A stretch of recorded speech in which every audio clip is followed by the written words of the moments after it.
භාෂාවක් ඉගෙනීමේ වැදගත්කම. භාෂාව යන්න එකිනෙකා අතර සංනිවේදනයට උදව් වන්නකි. භාෂාව නොදන්නා කල අපහට ගොළුවන්සේ සිටීමට සිදුවනු ඇත. ශ්‍රී ලංකාව වැනි විවිධ ජාතීහු වසන රටක මව් බස ඉගෙනීම කෙසේ වැදගත් වේද? එතරම්ම දෙවන බසට ඉගෙනීම වටින්නේය. එහෙත් අප රටේ වාසය කරන්නන් දෙවන බස ඉගෙනීමට එතරම් වැදගත්කමක් නොදක්වන්නේය. එහෙත් ඉංග්‍රීසි බස මව් බසට වඩා හොඳින් ඉගෙන ගනී.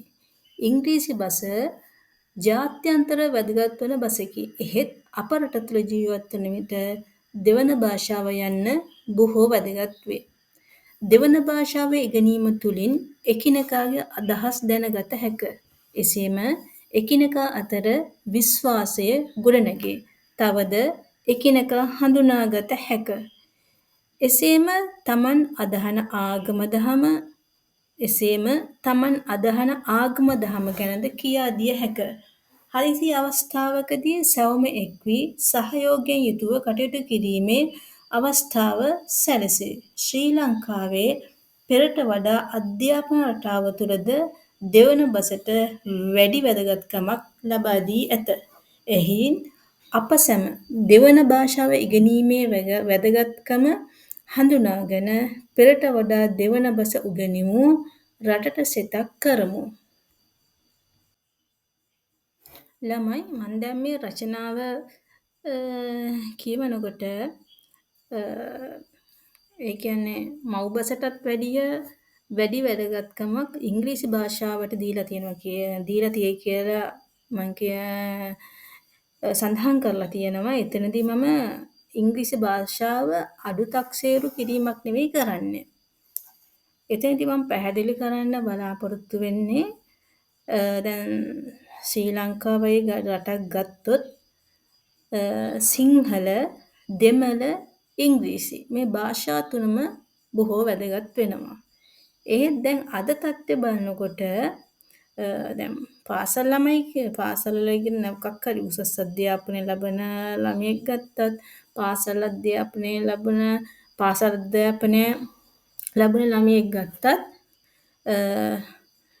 මව් බස සිංහල විදිහට ඉගෙන ගන්න ළමයෙක් වුණත් මව් බස දෙමළ විදිහට ඉගෙන ගන්න ළමයෙක් වුණත් ඒ භාෂා දෙකටම කිසිම වැදගත්කමක් දෙන්නේ නැහැ.